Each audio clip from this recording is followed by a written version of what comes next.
Furaha iliyoje pale watoto wanapokutana na mzazi wao.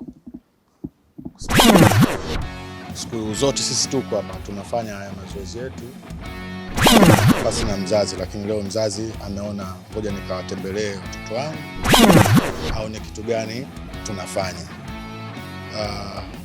Tamasha letu linafanyika Mlimani City Julai 10, lakini dhamira kubwa ilikuwa ni kuwarudisha washikaji zetu au marafiki zetu legend ambao tulianza pamoja huko nyuma. Kipindi cha kati wakawa wanakatishwa tamaa, wanaitwa majina ambayo sio sahihi, lakini upande wangu mimi, labda na baadhi ya wengine, nafikiri lile neno walikuwa wanachukulia kama ni challenge, kwa sababu mtu anapokuita mkongwe inamaanisha huku Bongo kunyima michongo kibao tu ambayo inatokeaga, lakini mwisho wa siku sisi tunataka tuligeuze lile neno mkongwe kama ni thamani kubwa ambayo sasa hivi ndo tunataka tuichukue. Tunaona mambo mingi ya maadili, tulikuwa wote Dodoma, ulikuwa unatoa mifano mingi tu kuhusu nyimbo za wanamuziki wa zamani, ukatuelezea namna dhamira ya serikali pamoja na wizara yako namna ambavyo unataka mwaka huu kuweka sawa kila kitu. So hicho ndo kitu ambacho kilichangia sisi au mimi kunisukuma kuwaita wa marafiki zangu na kuambia jamani, kuna siri hii, Mheshimiwa Waziri alisema hivi, hem tuondokeni nayo, tunaweza tukamvutia. Na nadhani tumekuwa au wamekuwa mabalozi wazuri wa kunielewa, na mpaka leo hii wewe unaona kile ambacho likitamka kule Dodoma ndo zao la hiki ambacho kinaenda kufanyika. Na ndo maana tumeendelea sisi kukuomba tusiishie tu Dar es Salaam, tutembee Tanzania nzima, tuwakumbushe watu wetu na watu wengine ambao labda walikuwa wameponyoka, maadili imewaponyoka kidogo, kwa jamani tunatakiwa tuimbe hivi, tunatakiwa mashairi tuandike hivi, tunatakiwa tuvae hivi, tunatakiwa tukitokea mbele za watu tuonekane hivi, ili mradi tusiupotoshe umma, tusipoteze watoto wetu. Tutakuja kulaumiwa sisi ambao tulipewa dhamana ya kufundisha umma. Wazo hili ni kubwa na ni wazo lenu, sio wazo la serikali. Sisi tunapopata watu wanaowaza positive, jukumu letu ni kuwashika mkono na kuwasukuma waweze kutimiza kile ambacho wanacho ndani ya moyo wao. Kwa ukweli, bila kumung'unya maneno, mimi nawapongeza sana sana sana sana, kwa sababu wazo hili haliishii tu kuwarejesha kwenye nafasi zenu, bali linatukumbusha historia ya muziki wetu ilikotoka. Wote ambao wamelipokea na kukubali kushiriki, najua wasanii wako zaidi ya 50, 100, lakini nyinyi ambao mmeweza kukubaliana kufika mpaka idadi ya 38, ni hakika kwamba mmechagua jambo lililo. La pili, mfahamu muziki hauna chama, muziki hauna dini, na muziki hauna kabila. Unamgusa mtu katika mazingira yake yote yale. Unaweza kumuona mwendesha guta, lakini kuna nyimbo za kinanduli zake zinamfanya anaendelea kukomaa kupiga muziki. Namkuta mtu mwingine anaweza kukuta kabisa ni kiongozi wa dini, lakini yako mashairi fulani anaweza akaa yuko peke yake chumbani akayaimba. Unamkuta mzazi mwingine alikuwa hapendi kabisa, lakini akisikiza mashairi yale yanavyofundisha anaanza kabisa, mtoto wangu angeelewa akasikiliza huyu mtunzi na mwimbaji huyu, inawezekana leo haya nayo yapigia kelele nisingeweza kuyapigia kelele kwa sababu mwanangu ameweza kujifunza.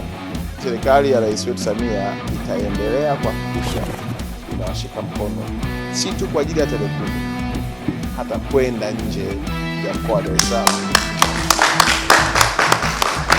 na kuwafikia mashabiki wa Tanzania na walioko nje ya Tanzania, ambao kwa kweli wao muziki kama usema wanavuka mpaka kena kakavu wapi kavu kule Bukavu, utakuta kuna watu wanaimba nyimbo zetu. Na ndio maana nimesema hapo point yangu ya pili kwamba muziki hauna dini, hauna kabila, hauna chama, maana yake una uwezo wa kutuunganisha wote. Na sisi tungetamani wizara yetu kupitia tasnia hii ya muziki, ya filamu, ya mpira iwafanye Watanzania waone ni Watanzania na hawana sababu ya kubaguana na kuumizana wakati taifa lao linawategemea na wao hawana taifa jingine.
One by one, with you, baby.